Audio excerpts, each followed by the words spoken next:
పాక్ను ఉక్కిరి బిక్కిరి చేసింది. సరిగ్గా తెల్లారక ముందే ఉగ్రవాదుల బతుకులు తెల్లారిపోయాయి.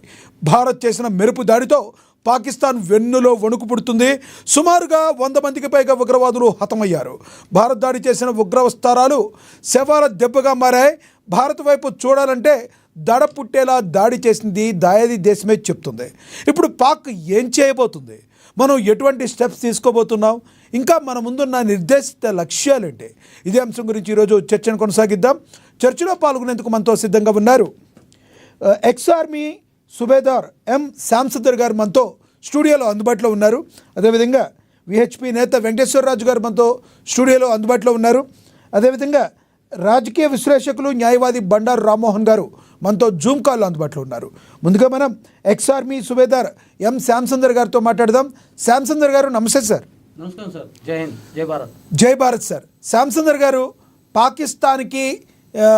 పాకిస్తాన్ పెంచి పోషిస్తున్న ఉగ్రవాద స్థానాల్ని నాశనం చేయడం ద్వారా ఒక హెచ్చరికలు భారత్ జారీ చేసింది అనుకోవచ్చా?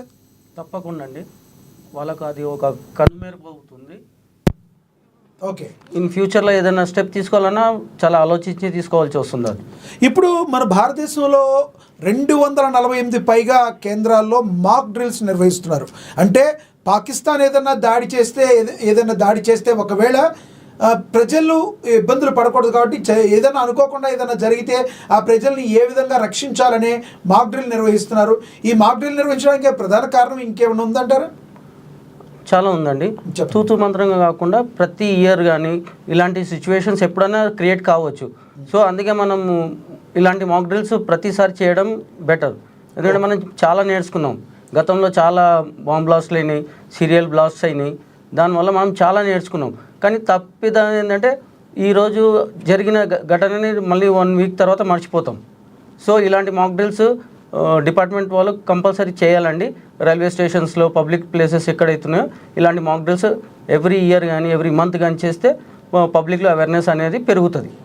ఓకే, అంటే ఇంకొకటి, ఇప్పుడు భారత్ మీద డే 1 నుంచి ఎప్పుడైతే మనకి స్వతంత్రం వచ్చిందో, ఎప్పుడైతే విడిపోయామో అప్పటి నుంచి ఇప్పటి వరకు మన మీద విషయం కక్కుతూనే ఉంది పాకిస్తాన్. ఒక రకంగా చెప్పాలంటే దగ్గర 500 మంది సామాన్య పౌరులను కూడా పొట్టన పెట్టుకున్న పరిస్థితి.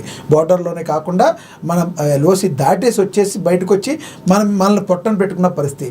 ఈ చర్యలన్నీ ఇప్పుడు పోవాలి అంటే అసలు శాశ్వత పరిష్కారం ఏమి ఉండదంటారా శాంసుందర్ గారు? ఎందుకుందండి, స్వాతంత్రం రాకముందు నుంచే వాళ్ళకు విషయం ఉందండి. అందుకే కదా ఇండియాని 2 ముక్కలుగా చీల్చింది. మళ్ళీ తర్వాత ఈస్ట్ పాకిస్తాన్ మళ్ళీ బంగ్లాదేశ్గా క్రియేట్ చేసి ఎవరైతే మనం ఆశ్రయించామో వాళ్ళు ఇప్పుడు రోహింగ్యాలు వచ్చి మన ఇక్కడ సిటీలో వచ్చి అల్లర్లు ముఖాలుగా చలామణి అవుతున్నారు. అన్నిటికీ ఇల్లీగల్ వర్క్స్ అంతా వాళ్ళే చేస్తున్నారు. వాళ్ళకు ఆధార్ కార్డులు, పాన్ కార్డులు, వాళ్ళకు ప్రతి ఒక్కటి ఫెసిలిటీ మనం కలిగిస్తున్నాం. అది మన ఓన్లీ ఓట్ బ్యాంక్ కోసం. సో ఇలాంటి ఓట్ బ్యాంక్ని నాశనం చేయాలంటే మన వాళ్ళు అవేర్నెస్ ఉండాలండి. ఎవరు దేశానికి ముప్పు చేసేవాళ్ళు, ఎవరు దేశాన్ని కాపాడేవాళ్ళు అనేది వీళ్ళకి తెలిసి ఉండాలి. అసలు వాళ్ళు ప్లాన్ చేసేటప్పుడు పుల్వామా కానీ, గతంలో పఠాన్కోట్లో కానీ, లేదంటే మన పార్లమెంటుపై కానీ రకరకాల దాడులు చేశారు. ఎందుకు ఇప్పటి వరకు కూడా ఆ టైం నుంచి ఇప్పటి వరకు కొంతవరకు మనం కట్టడి చేయలేకపోయామో అనుకోవచ్చా, కట్టడి చేసామనుకోవచ్చా? దీనికి ఒక మెయిన్ రీజన్ కారణం ఏంటంటే వాళ్ళ ఆపరేషన్ మోడల్స్ ఆపరెండీస్ చేంజ్ చేస్తూ ఉంటాయండి. మనం ఒకటి అనుకుంటాము, వాళ్ళు ఇంకోటి చేస్తారు. సో మనం ప్రతి చోట ప్రతి అణువున మనం అప్రమత్తంగా ఉండాలండి. వాళ్ళు చేసేది ప్రతి మనం అనుకుంటాము ఈసారి ఎయిర్ స్ట్రైక్ చేయొచ్చు అని, బట్ అది చెయ్యరు, వేరే ద్వారా చేస్తారు.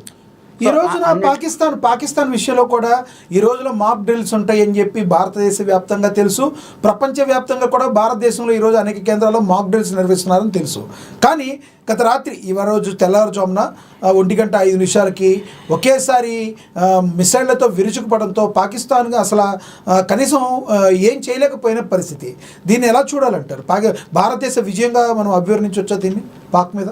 తప్పకుండా అండి. ఇది మనది పైమెట్టే అవుతుంది, వాళ్ళ పైన పైమెట్టే అవుతుంది. వాళ్ళు ఎలాగో చేస్తున్నారో మనం కూడా వాళ్ళు ఊహించినట్టుగా మనం స్ట్రైక్ చేయడం కంపల్సరీ.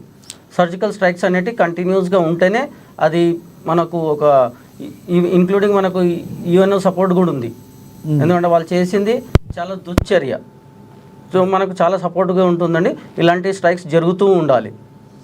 రైట్, మళ్ళీ వస్తా సార్ మీ దగ్గరికి. మనతోటి విహెచ్పి నేత వెంకటేశ్వరరాజు గారు ఉన్నారు. వెంకటేశ్వరరాజు గారితో మాట్లాడదాం. వెంకటేశ్వరరాజు గారు నమస్తే సార్. నమస్కారం అండి. వెంకటేశ్వరరాజు గారు, ఆపరేషన్ సింధూర్ 26 మందిని పొట్టన పెట్టుకున్నారు. 26 మందిలో పొట్టన పెట్టుకుని వెళ్ళి నీ మోడీకి చెప్పుకో, నిన్ను చంపను అని చెప్పి ఎవరైతే వాళ్ళ నుదుటిన సింధూరాల్ని తుడిచేశారో వాళ్ళందరికీ వాళ్ళ యొక్క ఆక్రోశం నుంచి పుట్టుకొచ్చిందే ఈ ఆపరేషన్ సింధూర్ అనుకోవచ్చా?